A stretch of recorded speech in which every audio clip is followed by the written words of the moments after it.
আসসালামু আলাইকুম। আশা করি সবাই ভালো আছেন। আজকে আবারও চলে এসেছি আপনাদের মাঝে ছোট্ট একটি ভিডিও নিয়ে। এখানে ২-৩ দিন ধরে কাজ করতেছি। এখানে একটি বাথরুমের কাজ চলতেছে এবং আপনারা যারা বাড়ি তৈরি করতে চান অবশ্যই আমি যেভাবে কাজগুলা করে থাকি এভাবে যদি আপনারা কাজগুলা করেন তাহলে অল্প খরচে কাজগুলা করতে পারবেন। টিন শেড বাড়ি যারা তৈরি করতে চান। এই বিষয়টা কেন বলতেছি আমি আপনাদেরকে বলার চেষ্টা করব, সঠিক তথ্যটা দিব। কারণ অনেকেই প্রশ্ন করেছেন যে আমি যেভাবে কাজগুলা করি অল্প খরচে যে কাজগুলো আমি দেখানোর চেষ্টা করি এভাবে কাজ করলে নাকি কাজ দুর্বল হবে। তো আপনারা কোনো কথাই শুনবেন না। আপনারা এভাবেই কাজগুলো করবেন যারা আমি সঠিক তথ্যগুলাই কিন্তু দেওয়ার চেষ্টা করি। এই যে দেখেন এখানে একটি ১০ ইঞ্চি ইটের গাঁথুনি বসানো হইছে। হ্যাঁ? এবং এটার উপরে ৫ ইঞ্চি গাঁথুনি দিয়ে বিট লেভেল কাজটা করব। টিন শেড বাড়ি কিন্তু এভাবে এই নিয়মে কিন্তু তৈরি করা হয়। এবং এই যে ইটের ১০ ইঞ্চি ইটটা বসাইছি, এই ইটের লাইনটা নাকি আরও নিচ থেকে তোলার প্রয়োজন ছিল। অনেকেই প্রশ্ন করেছেন যে এটা মাটির উপরে বসিয়ে দিছি, এটা নাকি আরও গভীর থেকে তুলনের দরকার ছিল।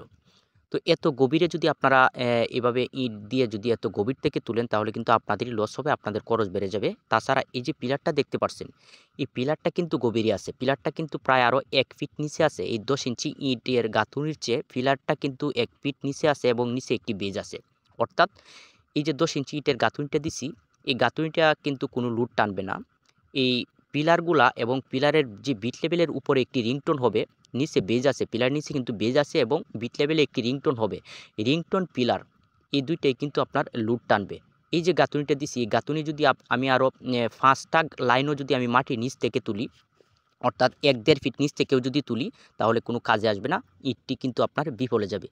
যে ইটগুলা মাটির নিচে যাবে এগুলা কিন্তু কোনো শক্তি করবে না। অযথা কিন্তু মাটির নিচে ইট দিয়ে কোনো লাভ হবে না। অনেকে প্রশ্ন করেন যে আরও নিচ থেকে নাকি ইট দিয়ে তোলার প্রয়োজন ছিল। বেশি নিচে ইট দেওয়ার প্রয়োজন নাই। অর্থাৎ মেইন যেই মাটি আছে, যে উঠানটা দেখতে পাচ্ছেন, এই উঠান অর্থাৎ আপনাদের যে মেইন মাটি থাকবে, মেইন যে শাবক মাটি থাকবে এটা থেকে আপনার ৩-৪ ইঞ্চি নিচে দিলেই হবে। এই যে ১০ ইঞ্চি যেই লাইনটা এটা। গাঁথুনির হিসাব হচ্ছে আপনার মাটি আটকানো যেকোনো কাজের ক্ষেত্রে বিল্ডিং হোক, টিন শেড বাড়ি হোক, গাঁথুনি কোনো লোড টানবে না। লোড টানবে পিলার এবং রিংটোন। তো পিলারগুলা কিন্তু নিচে আছে।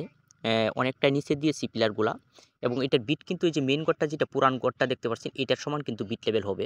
বিট কিন্তু অনেক উঁচু এবং এখানে আশেপাশে কিন্তু প্রচুর মাটি পড়বে যার কারণে আমি দিয়েছি।